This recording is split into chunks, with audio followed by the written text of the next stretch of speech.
Hey friends, welcome back to the Crooked Spoon. I'm so glad you're here. Today's video is all about making foolproof pie crust. In a traditional pie crust, we would normally use pastry flour. Pastry flour, compared to all-purpose flour, and certainly compared to bread flour, is lower in gluten and lower in protein. I actually have a hard time finding pastry flour in my area. There's one supermarket that I can go to and they have a name brand, their own name brand pastry flour. But other times I feel that I have to order it online. I do like King Arthur flour, that particular brand. So for the sake of this video, I'm actually going to show you a great easy pie crust recipe that uses all-purpose flour. I think most households always have all-purpose flour on hand, and while a bake shop or bakery utilizes other types of flours, cake flour, pastry flour, bread flour, I wanted to make this recipe very accessible, and I really want to encourage you to try this, even if you've never made a pie crust before. One thing I really like about homemade pie crust as compared to a store-bought pie crust is the use of butter. When you get a pie crust at the store, or you buy a whole pie that was made at a store, very often it's completely made with vegetable fat, like Crisco. And that's great for a bake shop because it's accessible, it's less expensive, and it makes for a very flaky pie crust.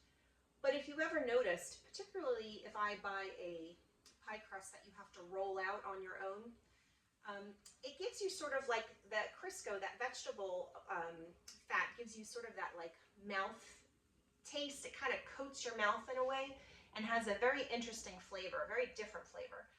When you make a pie crust at home, you can control what you put in it and either make a 100% butter pie crust, which a lot of people like to do, or you can mix it. And that's the recipe that I'm going to show you today. I really do like a combination of using unsalted butter as well as vegetable lard, Crisco.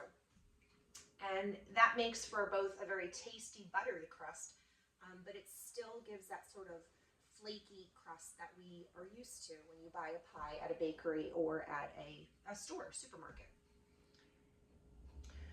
One trick when you're making pie crust at home is keeping the ingredients cold. So in a very simple pie crust, you'll have flour, you'll need some water, you'll have butter or butter and Crisco, and you'll have varying degrees of salt and sugar. The trick to keeping everything cold is to ice your water. So I've got my ice water ready to go. And to cut your butter and your Crisco into tiny cubes and keep them in the freezer until you're ready. Another trick in order to keep things cold is to work fast. So I like to use a food processor. This enables the butter and Crisco to stay cold, and my hands are off the dough, which also helps keep it cold, right? Because our fingertips and our hands would add a heat to any time we're manipulating dough. So the blade on the food processor does all of the work, and I can then also control how much water I'm adding. I'd say that's the one tricky thing about pie crust. I have set ingredients, I have set measurements for all of my dry ingredients, but when it comes to the water, there's always going to be a range. And I'll talk a little bit more about that later. All right, let's get started. I have a customer who's ordered 2 pies today, and I'm going to walk you through 2 in a row. Let's make 2 sets of 9-inch top and bottom pie crust. So every piece of dough that I end up with in the end will give me a bottom layer and a top layer for a 9-inch pie. All right. First, starting out, now again, remember, in a traditional pie crust, you'll see lots of recipes that use pastry flour. And I do encourage you, as you get more comfortable with making pie crust, experiment a little, right?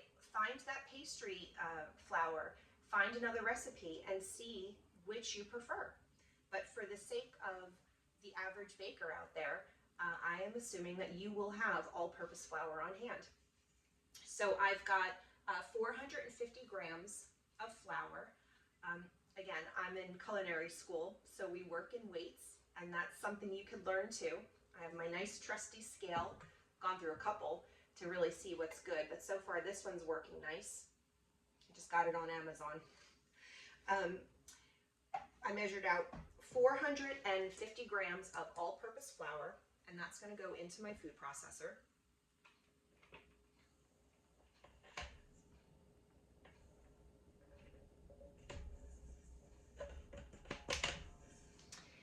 And then I've got, this recipe only calls for a tablespoon of sugar and 1 teaspoon of salt. So that's about 12 grams of sugar in 1 tablespoon and about 7 grams of salt in 1 teaspoon.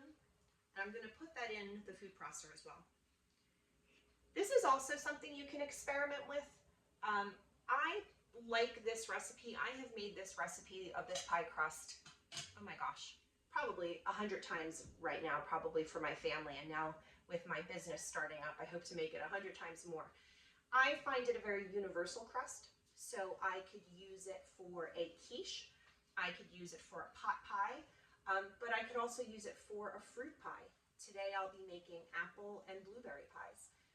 I don't like a very sweet crust, but if you do, you can find recipes that have a little more sugar in them. Again, this is just enough sugar and salt that I can go either way, savory filling or sweet filling, and I like that. So the trick here now is I'm just going to pulse my flour, my sugar, and my salt just to mix it, as if we were whisking it in a bowl or sifting it in a bowl. I'm going to let the food processor do the work.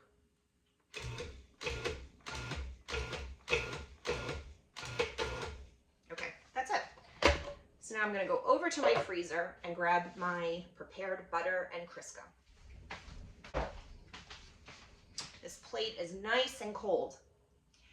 And basically I've cut my butter and my Crisco into about 1/2 inch cubes. This recipe calls for just about a stick and a half of unsalted butter. That's 170 grams. And it calls for about 1/3 cup of Crisco, and that's about 70 grams. And as always, I love to share my recipes, so I will include this recipe and everything you've seen me do today in the video description. And this plate is so cold I can barely still hold it. I've cubed up my butter and my Crisco, and it's going to go right into my food processor. Now the trick, right, is to work fast. The less I touch it, the better.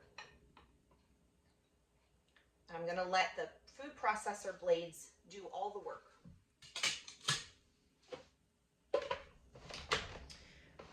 The trick here is to pulse about 12 or 13 times. We want the butter and the Crisco cubes to get down to look like almost pea size or smaller. If you can think of like a frozen pea or smaller. So I'm just going to pulse. I'm going to count 13 times. All right, 13 times. Another nice thing about the food processor is the feeder tube. So the next step involves running the food processor while drizzling in ice cold water. Now this is where the tricky part comes in. My recipe calls for between 6 and 8 tablespoons of ice water. And we know as bakers, lots of things can influence how your product comes out. If you live in an area that's very humid, we're told, that's not a great day or a great place to make meringues, for instance, right? So on a very humid, wet day, my pie crust might not need 6 to 8 tablespoons of ice water. On the opposite side, if you live in a very dry region, or it's a very hot, dry day, and your kitchen is 75 degrees, your dough is going to actually want more water. So it's not a perfect science, and that can be kind of frustrating because that's actually why I love baking, because because it's chemistry and it's so predictable, right? You have very clear recipes, very clear amounts, and if you follow those steps properly, you always come out with the same product. But that's not always the case with pie crust. I've learned the hard way, right? When you work at something and you've done it for a very long time, you learn over time what's the best way to approach it. And I have learned that if I've gone a little too dry, it makes for a very challenging a time when I have to roll out the dough to fit it in the pie pan. But that's just my experience, right? The best part about baking is getting in there yourself and giving it a chance and giving it a shot and see what you come up with. So I really do hope that after today's video, you do try to make a pie crust at home, especially if you've never done it. Okay, so I'm going to get a tablespoon measure because I want to be very clear about how much is going in my food processor. My little measuring cup here is 4 tablespoons. So I'll start with that. And generally speaking, I know I'm going to have to get pretty close to 8 tablespoons today. We are in a very dry spell right now, especially with the heat being on in the house, dry air. Okay, so I've got 4 tablespoons of water. Now I'm going to turn on my food processor completely, and I will start pouring the water in. And what I'm looking for is for the flour and butter and water to eventually pull away from the side as it's spinning and just nearly form a perfect ball. I want to get to it before that perfect ball is formed. Again, the less we work with it, the better for both the butter and also the gluten. We don't want the gluten getting too worked. We want a nice, soft, flaky crust, not a tough crust. And the more you overwork the dough, the tougher it will get, the more gluten will develop. And we don't want that, right? We want a light, flaky, tender crust for our pies. All right, here we go.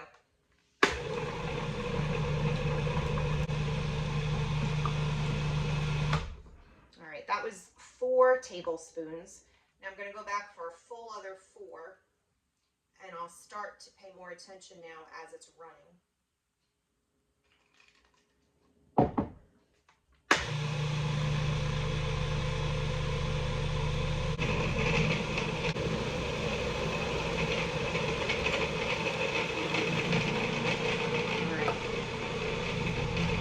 There we go. Do you see how it started fighting? The food processor the dough started fighting the food processor, and that's what we wanted to see. Okay, so I'm gonna dump this out onto my counter. Now again, it's not going to be a perfect formed ball yet, but it is getting wet enough that it started pulling away from the side, and it's less of that sandy look, more of a like Play-Doh. It's come together now into more of a dough.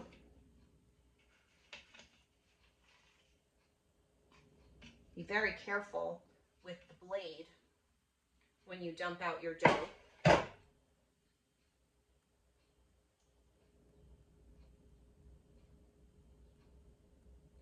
I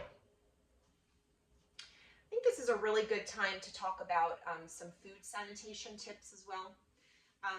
Before you ever use your countertop in the way that I'm using it, it's very important that you have an antibacterial soap, right? So you wash your counter down with an antibacterial soap, like a dish soap, and then you sanitize. So if Clorox is your preferred brand, I like to use something more natural, like a 7th generation wipe, or a true sanitation spray that you can get at sort of a restaurant supply store. It's very important that you sanitize. Soap only goes so far into surfaces and porises, right? The other piece of that is your hands. A baker, chefs constantly washing their hands. As long as your hands are washed and you're touching a product that's going to be baked or cooked, that's perfectly acceptable. You just have to be very mindful of washing your hands repeatedly after each step of your process. right? So that there's no cross-contamination. The other piece of that is also to use gloves if you have your fingernails painted, or if you are wearing any kind of jewelry. Notice I don't have any earrings or rings on. Or if you happen to have some kind of cut or a band-aid on your hand, you have to wear gloves. And as a cottage food operator permit holder, these are all things that are required by my state. We're required to take a food sanitation class that explains all of this. And again, it's to protect our customers so that every product I'm selling is is made in a kitchen where I'm following the rules of food sanitation. It's very important. Okay, so there's my ball of dough. Again, this is going to make 2 pie crusts, a top and a bottom. And I'm going to get some saran wrap to wrap this in.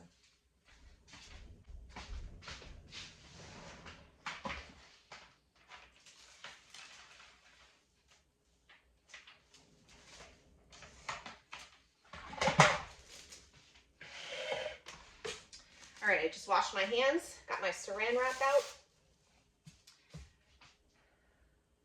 The dough needs to sit about 30 minutes.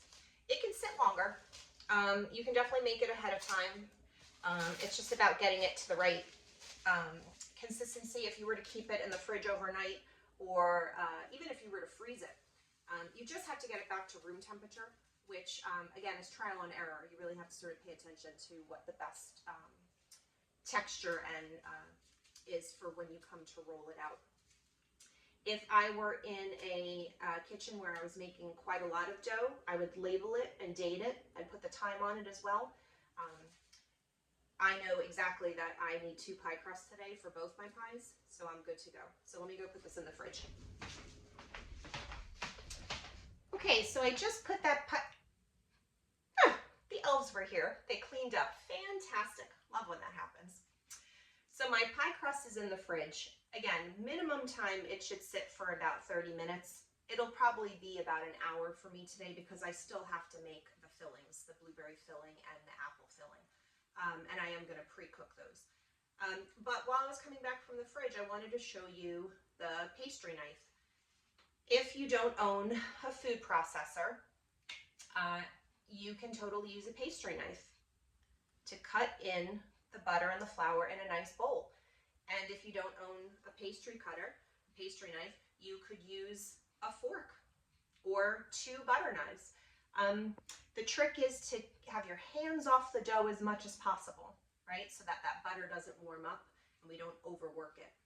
But 2 nice options if you want to try this recipe after the video.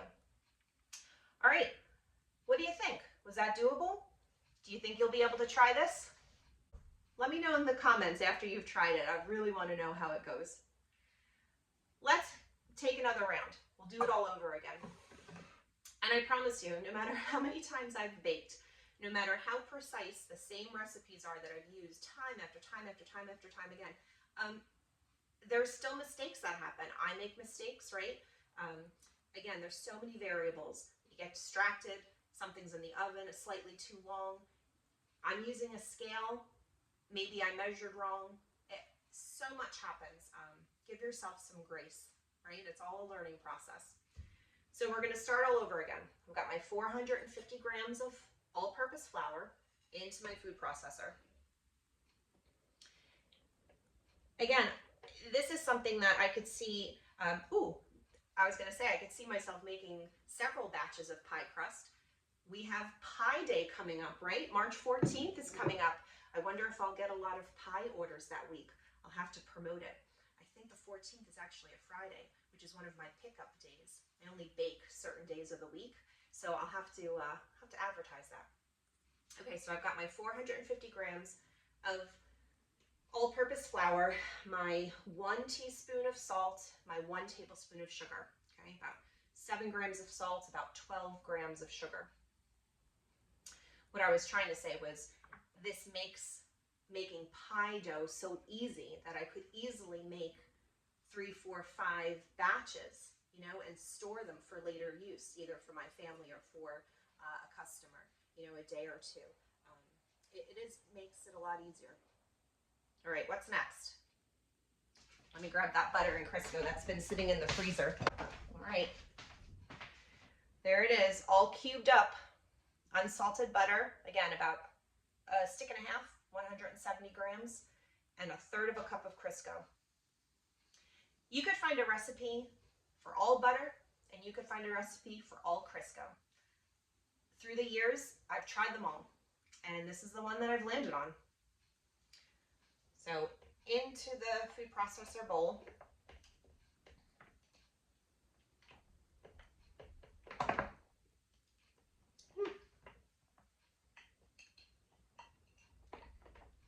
see, now again, this batch of butter and Crisco has been in the freezer longer, so I can really feel a difference already. So I might need to pulse this a little bit more. Last time I did 13. I think I'm gonna have to go a little bit longer to break this one up because I left it in a little too long. All right, that was 13. It looks okay. I'm gonna do 2 more. Again, it's so funny. A lot of baking is what you can see, what you can feel, and when I use my food processor, it's also what I can hear. So I can hear that the blade isn't fighting it so much. So I know that my butter and Crisco are down to that, pea size or smaller. All right. Oh, I took the top off, but I shouldn't have. There we go. So then I've got my feeder all set, ready for my ice cold water. Let's see what this one does. I've got my 4 tablespoons ready to go. I'm gonna turn on and start feeding in the water. All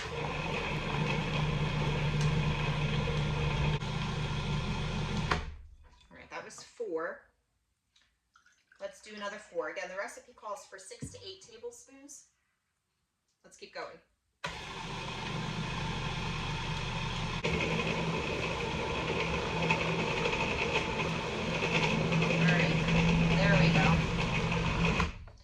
That's what I was looking for. I was giving the water a chance to settle in, and I wanted to see it starting to clump together and pull into a dough.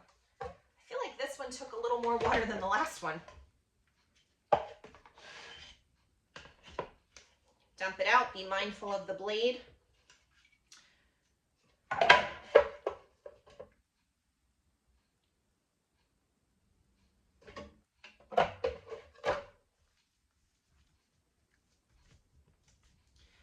Just forming it into a loose ball.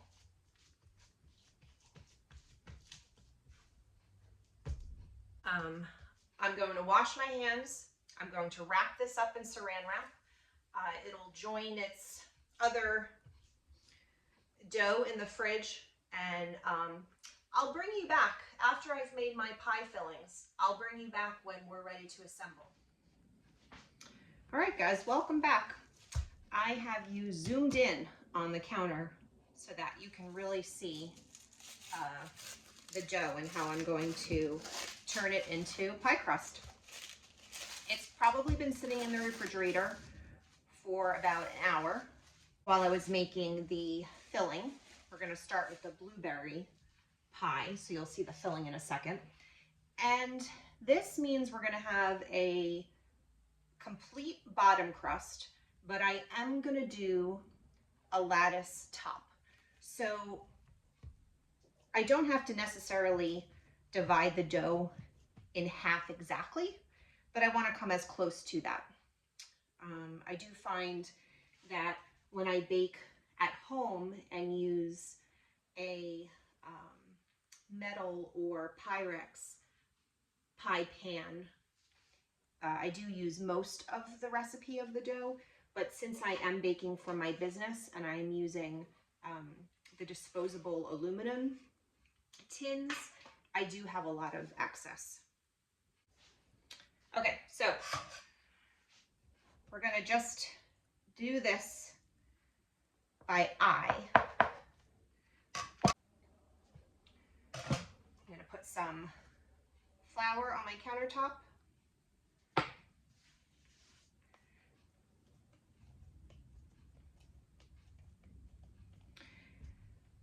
The trick with rolling out dough for your pie crust is you definitely don't want it to stick, right? So we're going to flour up my rolling pin in my hands as well. And you want it to be as even as far as thickness goes as best you can. There are all these great gadgets you can use. Have you ever seen them? They're sort of like rubber bands or bands that go on a rolling pin so that you always have your thickness. And again, you know, those tools are great, especially when you're a beginner. They help you understand what a, you know, 1/8 of an inch is meant to look like. So use what you need to help you have success when you're baking. That's really important. You want to feel good about it. You don't want to feel, you don't want to feel down about it. You want to feel good at the end that you've succeeded. Okay. I can already tell my dough is softer in the middle there than I was anticipating. So I'm adding a little more flour.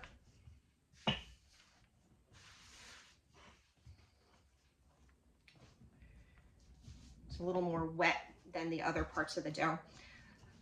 Luckily, the bottom crust is a little more forgiving.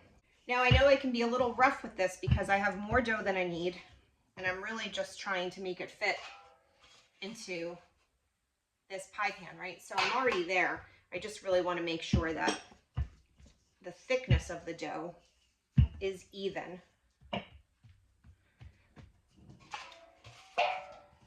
Plenty. Okay.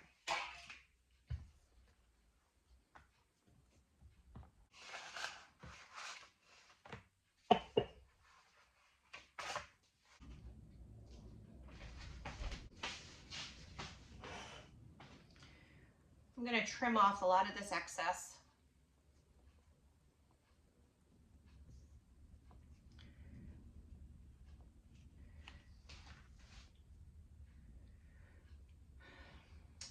For my family, I like to make a thick crust on the edges, but the reality is it's not going to cook evenly. If your crust on the edges is too thick, it's going to end up being a little doughy and a little undercooked, or if you risk trying to keep your pie in the oven until that part's cooked, you're going to risk having the top dough or the bottom dough burn. So again, it's really about consistency. I love using these extra pieces of dough. I usually fill them with jam or chocolate, you know, sort of like a cookie called a rugelach. I don't know if you've ever had those, but they're so delicious. So I will save that and roll them up into some fun goodies later. All right, so here is my prepared blueberry filling. For a very long time, I was on the team that liked making pies from fresh fruit and not pre-cooking. And I've changed to the other team now of liking a pie with a filling that's been pre-cooked for a couple of reasons. One, it again gives me a consistent product, right? At the end of the day, I know that the pie I made last week is going to taste just like the pie that I made this week. And a lot of that has to do with the amount of liquid and just sort of the flavor, the sugar and the flavor of the fruit. So I've even started to do that with apple pies, and it ends up making a crisper crust with a thicker filling, and that's what I now offer to my customers in their blueberry, their apple, and their cherry pies. I'm happy to share these recipes with you, and I will include them in the description, the video description, the show notes. Do you like to share your recipes? I feel like speaking of teams, there's definitely two camps of people when it comes to that.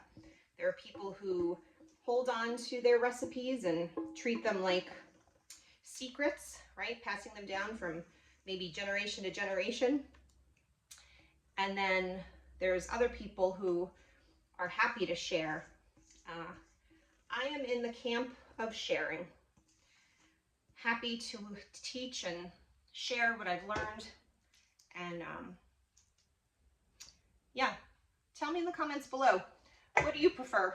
Sharing or are recipes important to you and you want to keep them in your family? All right, so now we're going to do a lattice top. Blueberry pie can do, I've seen open top ones. I've seen crumb toppings. Lattice is my favorite. I think it's pretty, and I enjoy making it. It's sort of like a fun process. You can do a full top. My apple pie next will have a fully enclosed top, right? That's traditional for apple pie. Yeah, all different types. I love when I see bakeries that do really elaborate toppings, like cutouts and beautiful, intricate designs. I've even seen ones who roll out the whole sheet and then use cutters to make different, you know, like polka dots or like an eyelet type of pattern almost. It's pretty neat. A lot of art is involved in baking. For me, I'm more of a practical person. In one of my classes this semester, I'm in culinary school, and that's something that what is one of my goals is to really work on my plating technique, so that my professor says that we eat with our eyes, right? The first thing we see. So he encourages us to get creative when it comes to plating our dishes, and so that's my goal, is to work a little more on that. Okay, so whereas I was a little more free form when I was rolling out the bottom crust, I've been a little more directed in wanting to make sort of a long and narrow sheet of dough here, because this is going to be my lattice. I've done all types of lattice. I've done skinny lattice and had more on a pie. I've done wide lattice and I've had less on a pie. I think I'm going to stick to about 1/2 inch ones today. Now again, this is probably more than I need. They're certainly going to be too long for the diameter of the pie, but that's okay. Everything can be trimmed, and everything can be, all these little scraps of dough can be used for something else.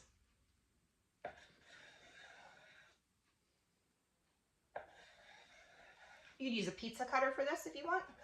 Sometimes I use my paring knife, but today I'm using my chef knife. Okay, so I have 1, 2, 3, 4, 5, 6, 7, 8, 9, 10. Yep, plenty. All right. So we're always going to start with the longest and go right down the middle. And I'm going to sort of line it up with the edge of my crust here so that I know exactly where to break it off over here. And now save these, because what happens is when you get closer to the edge, you might just need a short piece. So now I'm going to do exactly that and go the other way.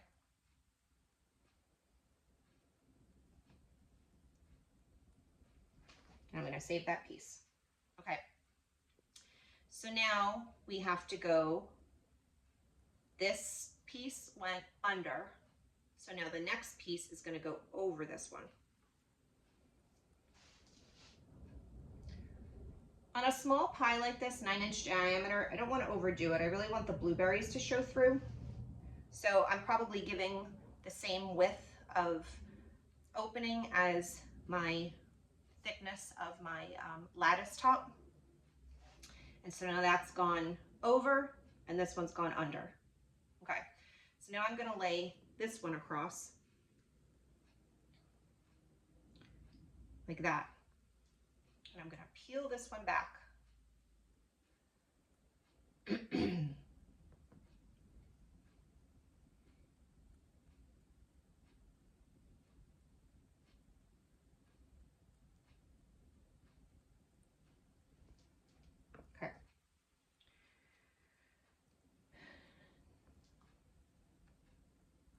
go on this side, and I have to peel this one back.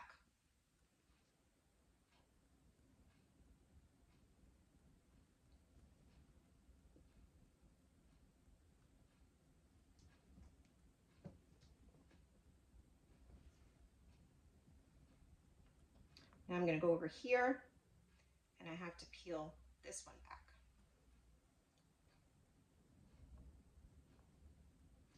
Now, this is how my brain works, right? That to me makes sense to do it one side at a time, one side at a time. If this stresses you out, don't overlap. Just do, 4 strips on one side and then just put 4 strips going over the other side. Baking should be fun and interesting, right? It doesn't all have to be perfect and, what we like to say, Pinterest worthy, right? It's still going to taste amazing. And if it's your first lattice pie, you can practice. I've seen some bakers show you how to do it on wax paper, so that you don't have to worry about all of the pie filling running onto your lattices. And then they flip it onto their pie. I just enjoy building it. I have fun with it. I like the over-under, right? It's sort of meditative. Okay, so let's see where we are now. This side, I have to go under. That's probably as much as I'm gonna do. I really don't want to overdo it. I don't want it to be too doughy and too thick. And then maybe I'll do one more over here with one of these short strips. So I have to go over and under.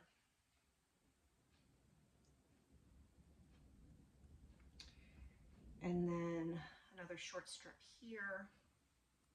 So these have to go under. Okay, what do you think? All right, so the trick now is, got all this nice excess to use. I'm gonna peel off a little bit of this so that when I go to roll it up, it's not too thick. This looks okay. Let me get some ice water. Okay, so just like before when we talked about wanting to keep the butter and Crisco as cold as possible, the same goes true for when we're sealing the edges of the crust. We want to seal it, right, for so that the filling doesn't overflow, but we want to do it with cold water. So I've just got some water with an ice cube in it. And again, I want to work fast. Now this is also a great spot to get creative. If you get a pie at a bakery or at a supermarket, they often have very uniform crusts. They're either pinching with their fingers, or they're putting an edge in it with a fork. I've always been more sort of that natural, organic way. I want my pie to look homemade, right? I don't want it to look perfect. I don't want it to look like it's come out of a factory or a bakery that's made 100 pies today. I want people to know there was time and thought put into it. So that's how I like to do it, and I understand why that might not be appealing to some people. So please make the pie that suits you. But I really just wet my fingers with the ice water and curl up.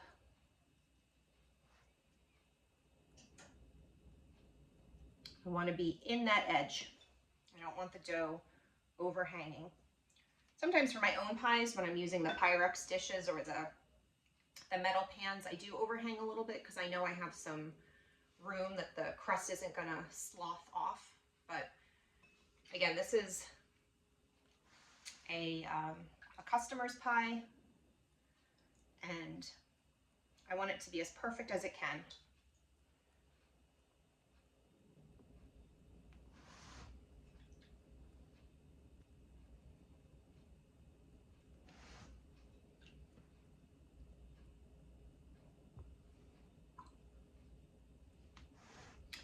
If I felt there was an area that was a little too thick, I could always go back and trim it. Again, the more even it is, the more evenly it will bake. This is actually my favorite part. I don't even mind not waiting for it to come out. I just love the way a pie looks right before it goes in the oven. To me, it just looks so perfect. It almost looks fake. I am gonna egg wash it. I have a 1 whole egg with equal parts water, and I just, whipped it up a little bit. You can do all sorts of wash. You can do it without a wash. I often do that for my own family. You could do just cream. You can do just egg yolk. I have the whole egg. I've seen a combination of egg yolk and cream. This is also a time where some people might sprinkle on some sugar, whether it's granulated sugar or that special type of pastry sugar that doesn't melt. That's a nice option. I'm just being careful because I really don't want my blueberry filling to catch onto my brush, and then I end up brushing blueberry juice all over my crust. I mean, the reality is that when this pie comes out of the oven, it's most likely going to be bubbled over and it won't look this perfect, but I'd like to avoid it if I can. See how I'm already starting to get it on my brush? The apple pie gives me a little more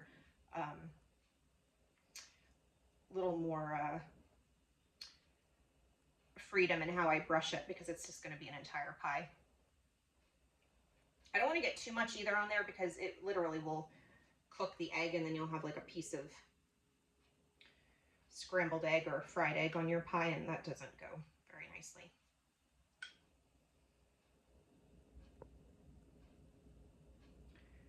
Okay. This is going to go on a sheet pan. Again, just for the risk of it, boiling over. I don't want my oven, well, it would smell lovely, but my oven would get destroyed from all these juices spilling over. So I will put it on a cookie sheet, on a sheet pan. And I'm gonna start the oven at 425 for about 20 minutes. And then I'm gonna lower it to probably about 375. The filling's mostly cooked, but you definitely want the inside getting up to the proper temperature, and I want that bottom crust really cooked through, so it is going to go on the bottom rack of my oven. And I have to be honest, this is another one where no matter how many pies I've made, every single recipe I've come across has told me a different way to make a pie. This full recipe is nearly from my school textbook, and it says to go at 425 for 30 minutes. Now, I honestly have yet to do that because that really worries me that my crust will brown way too fast. So I'll have to experiment with that. But even in class, I remember our professor in baking, our chef professor, said that you shouldn't ever keep a pie that high for the entire time. So I do. I start at 425 for about 20 minutes, and then about 375 upwards to 40 or 50 minutes. It really just depends. Again, you can always do internal temperature, but you can also just look at the crust. As long as it's on the bottom rack, we know the bottom crust will be cooked through.